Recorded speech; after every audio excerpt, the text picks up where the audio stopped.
Welcome to Procrastinate, a podcast for people who put things off. My name is Athena Kablenu. I'm a writer, comedian, podcaster. I do other things as well. But when I'm not doing those things, I am procrastinating. In this podcast, I talk to interesting people about how they get so much done. Today, I've got an extremely busy person on the podcast. Her name is Shaherah Jordan. She is an academic, entrepreneur, board member, and parent to 3 children. I'm so excited to talk to her because she's fascinating, interesting, funny, intelligent, and yeah, she's a procrastinator. So she's one of us, guys. She's one of us. I can't wait for you to meet her.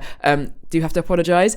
We had some recording problems whilst recording this podcast, so her voice does sound like it's coming down the line on a phone. It's not. It's a laptop speaker, so it's not the best quality, but it is all still audible. So please, I ask for your patience. Please listen to it. What she's saying doesn't sound like great quality, but the words are fantastic quality. It's the words, guys. The words are great. So enjoy. Procrastinate with Shaherah Jordan. Welcome to Procrastinate, Shaherah Jordan. Hello. Hi, Athena. Thanks for having me. It's my pleasure. I wanted to talk to you mainly because you're fantastic, but also because you are someone that could describe themselves as a multi-hyphenate. Do you consider yourself as a multi-hyphenate? Sadly, yes, I do. Please talk about the array of things you do Oh, to the stuff you do, okay. The whilst you're stuff I do or the awake. hyphens? I think, can I lean into the hyphens? Yeah, lead into the hyphens. Yeah, I don't want your hobbies. I don't even. Oh, I made a cake. I mean, like the stuff. That's the Fair work enough. stuff. Yeah. Yeah, I mean, I'd probably, if I had to, my first hyphen I'd probably start with would be sports, because I love sports and I've been involved in sports at tons of different levels, from playing volleyball to eventually sitting on the board of directors for a national governing body of sport. It's something I'm always just going to be involved in. End of story. The other hyphen would have to be sustainability.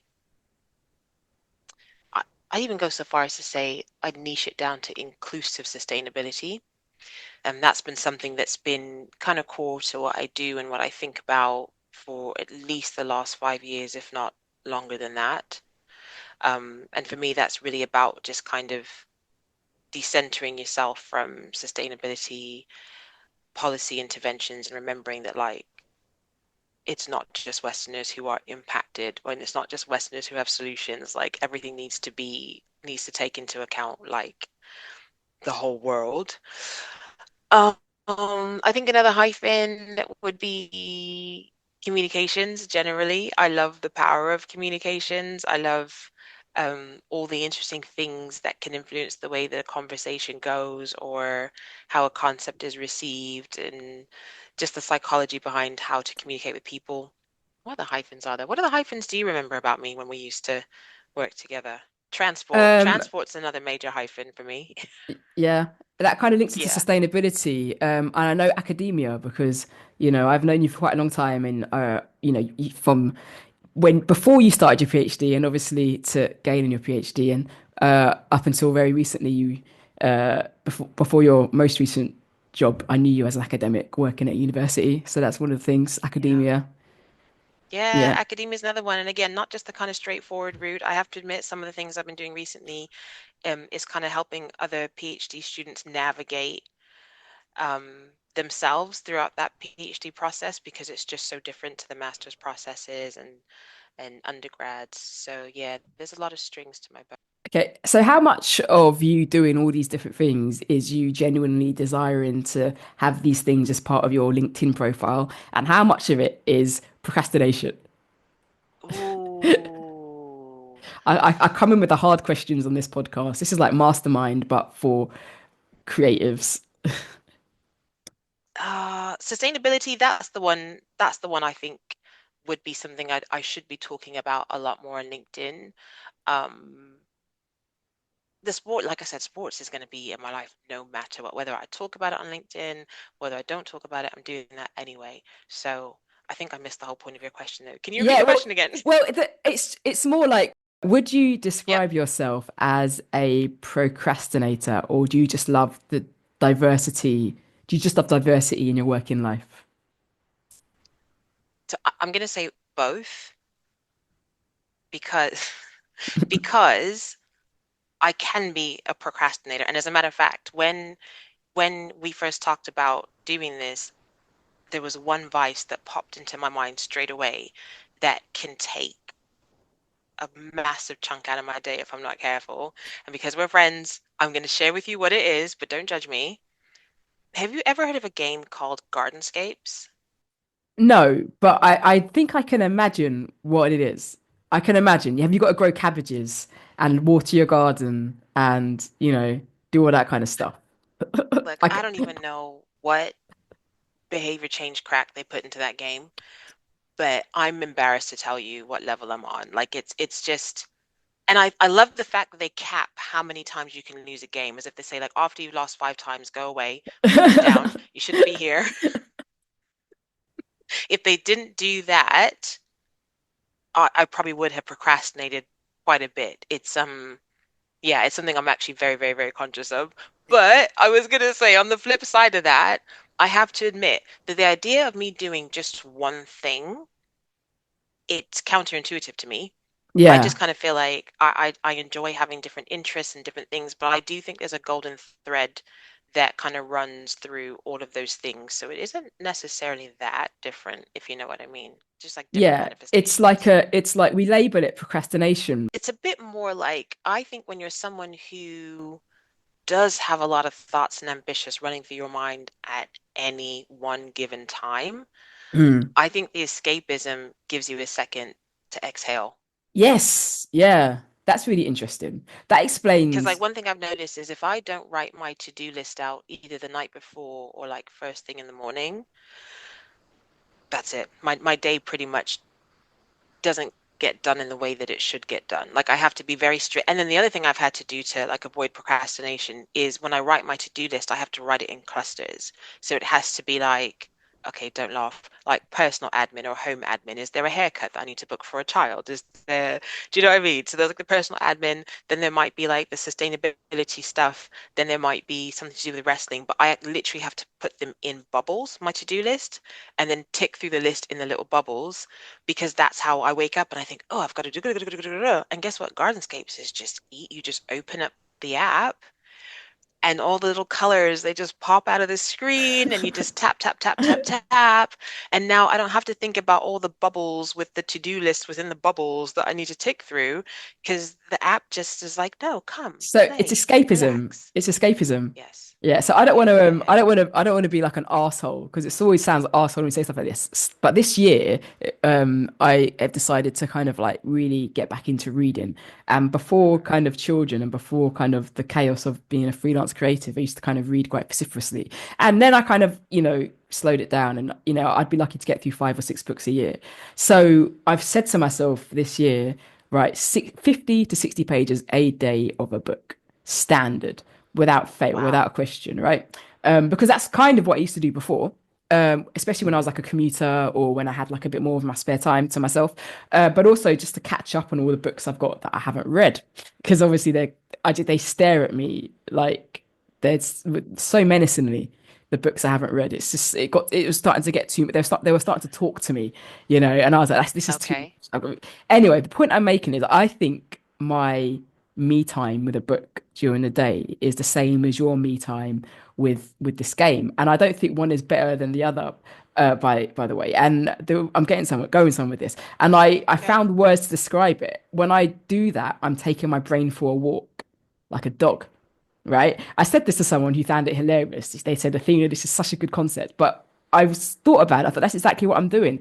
I'm taking my brain from a walk, not just from my job, which is important, but from Hmm. the other important things. And we've both got children, right? And Yes. it's like I literally from the day I wake up, from the minute I wake up to the moment I go to bed, I actually don't get a lot of time to do things without Yeah. Yeah. Yeah. purpose. at all. Yeah. It's normally, spreading jam on toast, telling someone to drink up. Where are your shoes? Where is your book? Yeah. Have you done your spellings? Have you done your spellings? Spell laugh, spell laugh. It's a tricky word. Spell it, otherwise you'll get in trouble, right? And and then it's sort of cream your face. The frantic search for cream on the way out of the house. I now have a pot by the porch. It's like a Right. creamy, Same. yeah. And then it's like, oh, pens down. I got to shut my laptop at 4:30 because I've got to put on a wash. I've got to make their dinner, and then from 4:30 to 8 is sort of food, Yeah. school run. Yeah. And funnily enough, I did map Yeah. out. I mapped that out the other day for that very same reason as you, because I kind of thought, hang on, there's a bunch of stuff that I really want to do. Like I just started relearning how to draw recently. Oh wow. Content creation is also like an artistic endeavor. Reading is a thing. So I mapped out my day and I kind of realized, hang on, I've only got between 9 p.m. and 11 p.m. to Mm. just be me, you know? And I think the other thing that I wanted to mention about like taking the mind on the walk is that inclusive sustainability in particular, it's a brain drain. It is such a vortex. The minute you pull on one thread, oh my goodness, you just go in what feels like circles. And sometimes you just have to say, like, I'm no good to anybody. I'm no good to the research. I'm no good to the insights if I've burned out. So I'm going to have to like stop here and do something else because like you can literally I remember crying over something I read once and I just thought this is a lot because I was looking at I think you probably remember that like EVs was my the focus of my So research. electric vehicles, Yes, I'm just trying sorry to to be use just trying that. to be inclusive, just trying to be You're inclusive. Yeah. absolutely correct. But I think there was a bit on a chapter I was working on when I kind of had to talk about the adverse impact on some communities and societies around the world with regards to this big push for the widespread adoption of electric vehicles. And like whoever did the qualitative research for this, I hope they have gone and gotten like therapy because when I was reading about like the plight of some of the miners of the various minerals and things you need for batteries, man, I was like, I'm sitting at my laptop and crying. This is a lot. And then you juxtapose that against someone being like, oh, thank goodness that plastic straws are not a thing. Thank you for using your power to and then you sit in between the two of those things and you're just like, oh, actually, yeah, I have to press pause now Yeah. because it's no good if I burn out. So I think some of the procrastination's also about like how do I preserve my energy to like pick the right battles, to use the right platforms as well to discuss certain things. Because if you talk about environmentalism too much, no one wants to hang out with you. Either That's they not don't want to true. hang out with you, No, that's or not that true. Environmentalism is the coolest thing in the world, man. I was gonna say either they don't want to hang out with you, or they're looking for a reason to trip you up on something, like to prove that you're not that sustainable. And it's just Yeah. like, bro, it's not that binary. It's a No. highly nuanced area. Yeah, I think procrastination really does serve a purpose, particularly when you are involved in very draining disciplines or vocations or creative endeavors. And so I stand by my taking my brain for a walk thing. And Yeah. yeah, like I've only missed a couple of days of my book reading, but I've just gotten through like so many books, and I'm sure you've achieved so much vegetation.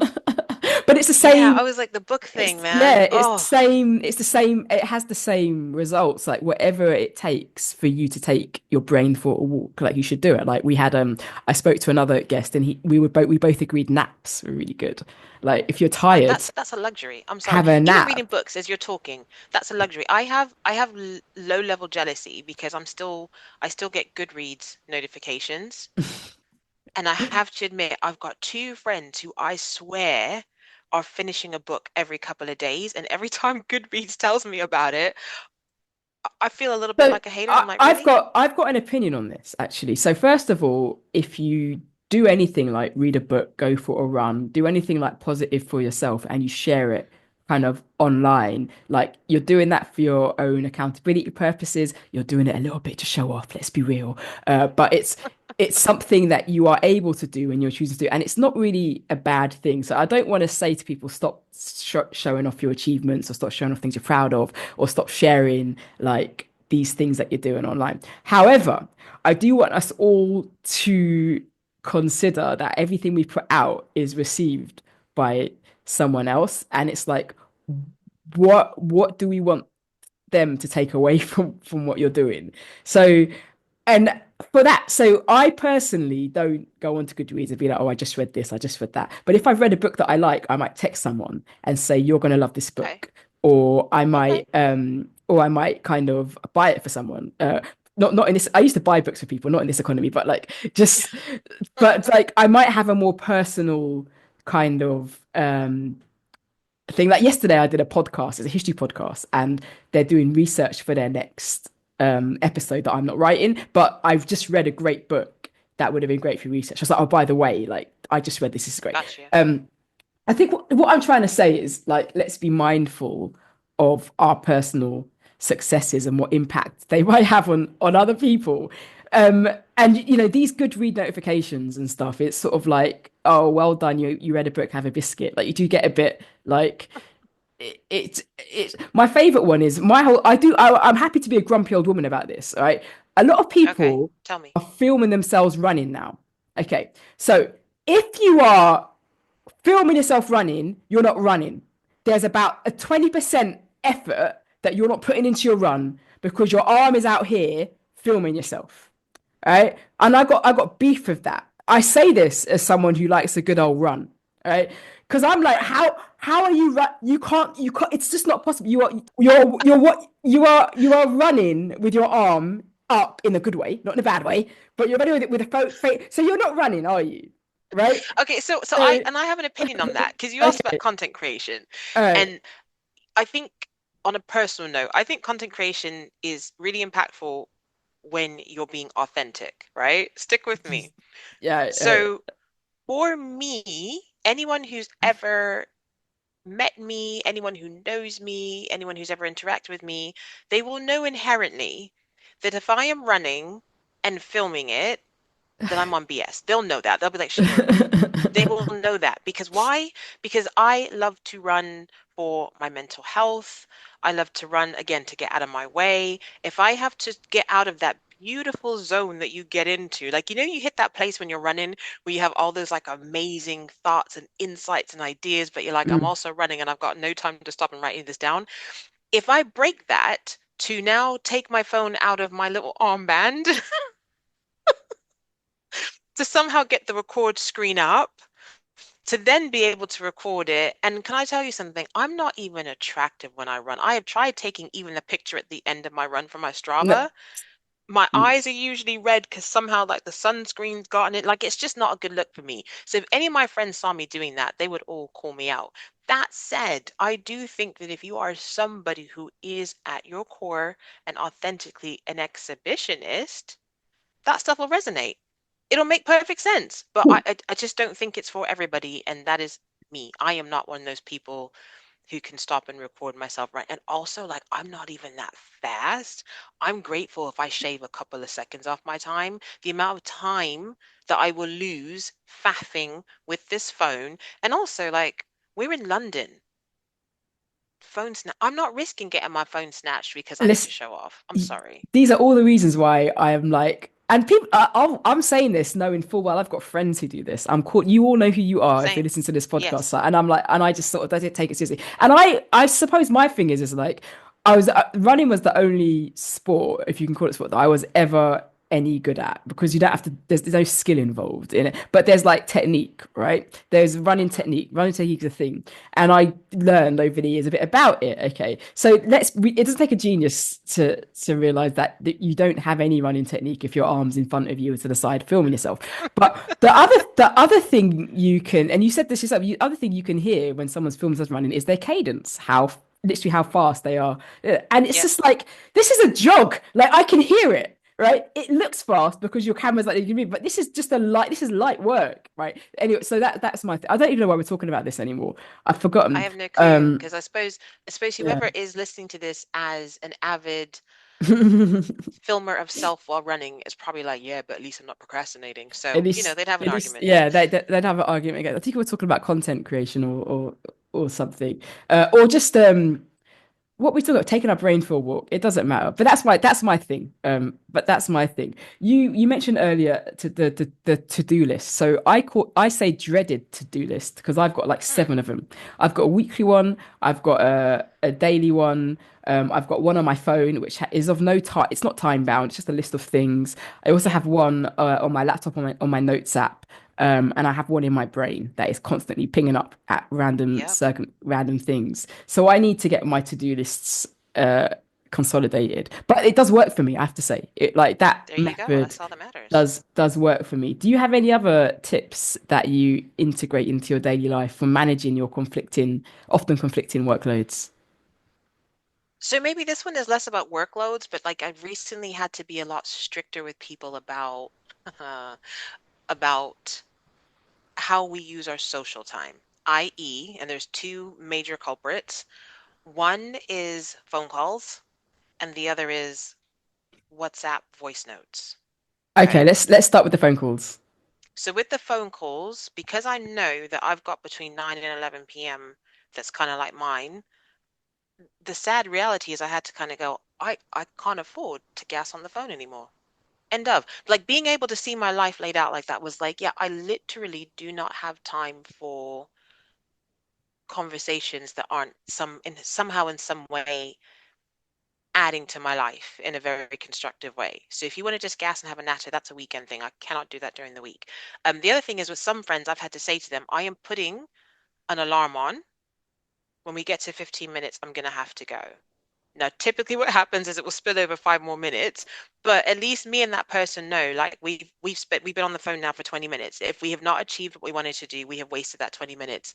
I have to go. I don't have the time anymore to just natter for an hour and a half. And with some of my people, again, abroad, it's the same thing. It's like I've got between 9 and 11. It is now, and I'll have to now say, like, it's now 9. Can we be off by 9:30? So it doesn't always work, but at least it goes some way in showing people that, like, I can't just let that time run away from me. Now, the WhatsApp voice notes. So, as someone who loves communications, one of the things that I kind of pride myself on is when I leave a voice note, I try my hardest to get to the point as quickly as possible, as succinctly as possible, and as impactfully as possible, if that's even, the right word. The thing that I've been struggling with recently is when I get like 7-minute voice notes. Now, when the right person sends a 7-minute voice note, I'm nodding, I'm clicking my fingers through the voice note, I'm feeling fulfilled at the end of that voice note. But when I listen to a 7-minute voice note where you're processing out loud to yourself and you're all over the place and you're distracted by what's happening out the window and telling me what's happening outside the window, I just kind of feel a bit like I can't get that 7 minutes back. And you could have literally said that in a minute and 45 seconds. Yeah. And so that's another area where I now kind of just like, okay, I'm more open with people like, listen, I don't like long voice notes. That's why I leave you short ones because I don't like long voice notes. And I've had a few people kind of say like, I know you don't like long voice notes, but, and they'll like leave their voice note after they kind of like acknowledge that they don't like it. But those are two areas where I've realized, you know what, I love hanging out with my people, seeing my people, talking to my people, but that's also like a time drain. And if it's not like managed appropriately, you look up and you're like, great. So not only have I not read that book or not drawn that picture or not played Gardenscapes, like what did we just talk about for the last hour? Yeah, that's really cool. I think that you set that boundary at the start of a phone call because I think something some people don't always appreciate is what time means to different people. Nobody sets my work hours. Time I spend on the phone is time I'm not working on a script, or it's time I'm not working on content because it's Yep, sort of negligent now to be a creative and not be putting out something online, or time that I'm not cleaning the house or yep, doing chores. Whereas people, it is a reality that some people do have fewer responsibilities, and there is sometimes a kind of it's nobody's fault, but a 20-minute phone call to one person is nothing. A 20-minute phone call to someone else is like a really, really big deal. So I think I'm actually going to take that tip Yep. from you. And some people just like talking on the phone to be like, when someone calls me to be like, oh, I definitely have time, but I got to go in 15 minutes. So I got to go in 20 minutes. So I Yep. really like that tip. The voice note thing, Listen. my neck hurts from nodding. I just don't understand why anyone would leave a voice note over 1 minute. And there's actually only one human on this planet that can leave me voice notes, and she knows who she is. So big up if you're listening. She's the only one I'll tolerate, and she's like a school friend. So I've known her for too long to it's Right. that I've known her for so long. You can leave me a voice note, but anyone else, I only ever hear that voice note in two times speed, and then I will stop listening after a while. It is a godsend that you can speed them up, but I just That's don't a good understand. shout, I actually. just don't understand it. But the other thing is also, I don't always have my earphones, and I am Yeah. often out and about. I'm often out in the studio or in a writer's room or on a train or in my car.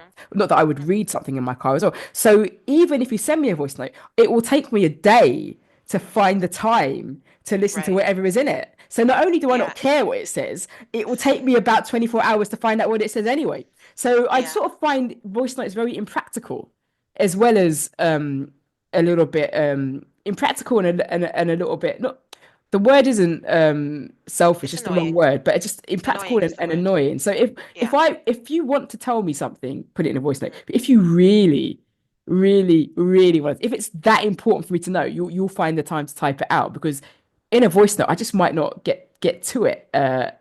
quickly. I mean, so I guess I'm on the fence on that one. My thing is, if you can communicate effectively, send the voice note, go for it. And like you, there was one person in particular where if they send me a long voice note, I might park it until I can Yeah. have that cup of tea or something and just listen. One, because cadence, their tone, their content does have me engaged for that entire time. So I really enjoy it.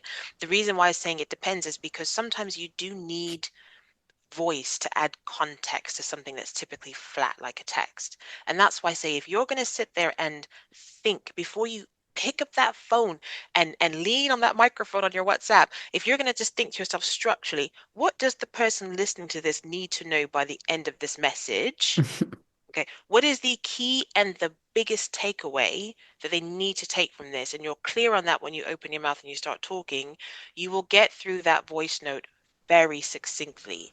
But that's the thing that people don't do. And the reason why I get frustrated is because we are in a time of communication overload. Okay, so you've got kids. I've had to tell the school so many times, I love you guys. I understand that you have to communicate to me, but understand that when I get something from you, I now have to decipher, is this urgent? Is this important? Is this your governance piece? And there's all the other bits you're having to comb through from a communication perspective. So at this point in time, by the time your voice note comes through, my brain is already kind of tired of sifting through all of the communication I've had to go through already.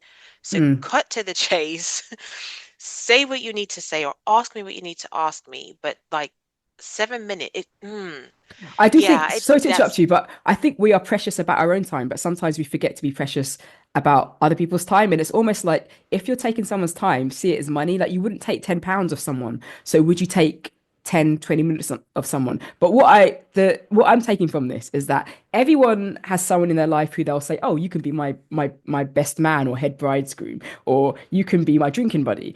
You also have a voice note person. Like, you're nominated yes. voice note person, and that might be the most important person. So who is the one person in your life that is allowed to send you a voice note? Because that's a special thing. Oh, I definitely Yeah. can't say that here. But it's just, I'm really entertained by that idea, which I hadn't thought about before. Shahira, it's been so interesting talking to you as somebody who does as wide a range of things in their life, as well as having a really busy personal life with three children and a house to run and all that other stuff. I did ask you earlier, what should you be doing right now whilst you're here? What is it, and are you going to go and get it done? That's my final instruction to you. What is it, and Oh, you know get it what? done? The funny thing thing is, I decided to take it kind of easy today. So the thing that I should be doing, I can actually say this because it's right in front of me. The NHS has sent me a GP patient survey, and they've sent me multiple communications about this, okay? So the thing that I have set aside to do today that I have been procrastinating on is completing the GP patient survey. Okay, so good old NHS, selling our data to private companies, give them some more data, get them some more money in, and the GP will stay open. Shahira, that's No, do you great. know Get what it on. is? The questions are little things like how easy or difficult is it to contact your GP practice on the phone? Oh, I need to be taking part in this okay, yeah. this It is why are you research. even asking? Everyone knows it's hard. Okay, there is not a Exactly. GP practice in the land that you could just call for a natter. All right, that's just the waste. That is a waste. That 10p it cost them to send you that text or whatever. It's just like, no, you know that we can't call you. You know You know this. what the joke is? If you ever wanted to like attack your procrastination, Call the meet the GP. GP. Yeah, Yeah. call the GP. You are number 59 in a queue. And you know that queue is full of really elderly people just having conversations. You know what hurts as well is more times you would have actually had the number up on your screen with your finger over the call button, just waiting for the clock to move over to that Yeah. 8 a.m. And like you said, in the minute you 7:59. hit that, you find out you're number 59 in the queue, and you're like, really? Yeah, it's a lottery. It's a lottery. Shira, it's Yeah. been a pleasure. Thank you so much for your time today. I don't take No, it for listen, it's been granted. an absolute pleasure to come and spend some time with you here today. So thank you so much for this. Amazing. Thank you. What a lovely catch up with my mate Shaherah Jordan. Isn't she brilliant? I don't know how she packs it all in and finds time to procrastinate. I know we've called it something else now. We've called it taking your brain for a walk, walking away from your work, relaxing, unwinding, pressurizing and then going back. And I think that probably pretty much works for all of us, doesn't it? Anyway, I hope you took something useful out of that conversation. Thank you so much for listening to Procrastinate. This is the last episode of this season. I will not be recording any more episodes for a few months. I hope you enjoyed the last few episodes. I hope you have gotten as much out of it as I have. And stay tuned. Follow me on Instagram, Facebook, Blue Sky, or follow me on wherever you get your podcasts from, and I will let you know when season 2 is live. Thank you for listening.